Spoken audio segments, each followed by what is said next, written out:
Da Milano a Colonia. Il mistero delle reliquie dei Magi. Secondo la tradizione cristiana, i Re Magi erano i saggi che visitarono Gesù bambino a Betlemme, guidati da una stella. I loro nomi, Gaspare, Melchiorre e Baldassarre, non appaiono nei Vangeli, ma derivano da tradizioni successive. Dopo la loro visita a Betlemme, si racconta che i Magi sarebbero tornati nelle loro terre d'origine e, in età avanzata, si sarebbero convertiti al cristianesimo grazie alla predicazione dell'apostolo Tommaso. Le prime menzioni delle loro reliquie risalgono al IV secolo. Secondo alcune tradizioni, Elena, madre dell'imperatore Costantino, avrebbe scoperto le reliquie durante il suo viaggio in Terra Santa. Esse sarebbero state trasferite inizialmente a Costantinopoli. Nel 344 d.C., le reliquie dei Re Magi furono trasferite da Costantinopoli a Milano da Eustorgio, vescovo della città. Secondo la tradizione, Eustorgio ricevette le reliquie come dono dall'imperatore Costante I, figlio di Costantino, e le portò a Milano all'interno di un sarcofago di marmo che ancora oggi si trova nella Basilica di Sant'Eustorgio. La scelta di Milano come destinazione potrebbe essere legata alla sua importanza politica e religiosa nell'Impero Romano d'Occidente. La scelta potrebbe anche essere legata ad una leggenda, secondo la quale i buoi che trainavano il carro col sarcofago si fermarono proprio in quel punto a causa di un incidente che non gli permise di andare oltre.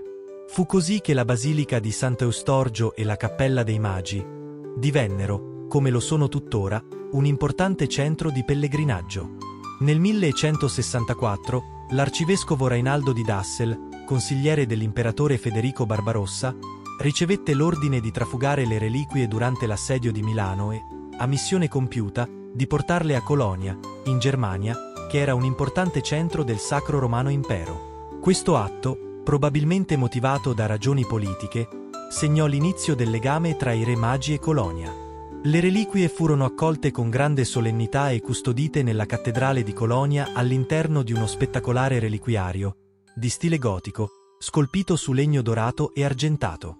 L'Arca dei Re Magi, così è chiamato il reliquiario, è stata realizzata tra il XII e il XIII secolo e misura 2,5 metri per 1,5 di altezza con un peso di circa 3 quintali.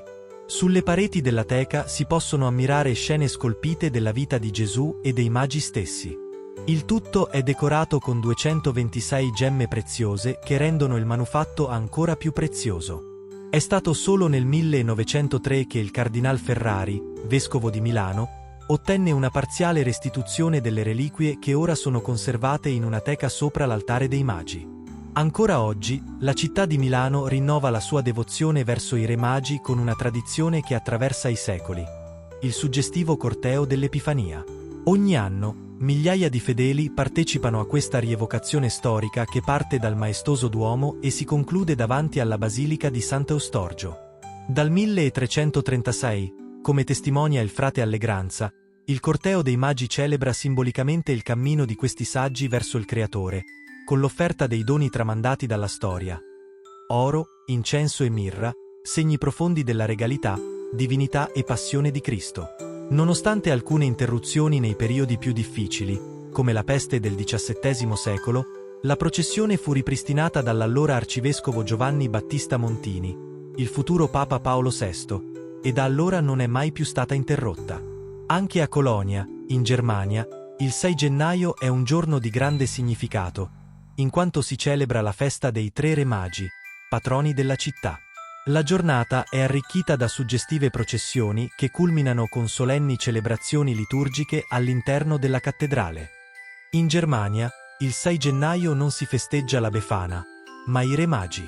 Nelle zone cattoliche del paese, molti bambini si vestono da Re Magi e, con una grande stella su un bastone, visitano le case dei vicini cantando canti tradizionali.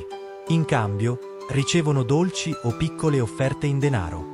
Questa tradizione ha dato vita all'iniziativa degli Sternsinger, Cantori della Stella, un movimento di solidarietà che coinvolge ogni anno circa 500.000 bambini e ragazzi. Questi giovani, vestiti da magi, girano di casa in casa non solo per mantenere viva una tradizione religiosa, ma anche per raccogliere donazioni destinate ai più bisognosi. Grazie al loro impegno, ogni anno vengono raccolti tra i 40 e i 45 milioni di euro, destinati a finanziare migliaia di progetti di aiuto in oltre 100 paesi. Questa combinazione di fede, tradizione e solidarietà rende le celebrazioni dei Re Magi in Germania, e in particolare a Colonia, un evento unico e profondamente significativo. C'è ancora un'altra tradizione legata al giorno del 6 gennaio. Gli Sternsinger scrivono con un gessetto sulle porte delle case una scritta compresa tra i due numeri dell'anno. La scritta è rappresentata da 3 iniziali, C e M e B, che hanno 2 interpretazioni. Per qualcuno è l'abbreviazione di Christus Mansionem Benedicat, cioè Cristo benedica questa casa. Per altri l'abbreviazione sta invece per Caspar, Melchior, Baltasar, cioè i nomi dei 3 Re Magi. E così si conclude il nostro viaggio alla scoperta della storia e delle tradizioni legate ai Re Magi. Se questo video vi è piaciuto, lasciate un mi piace, iscrivetevi al canale e attivate la campanella per non perdere i prossimi contenuti.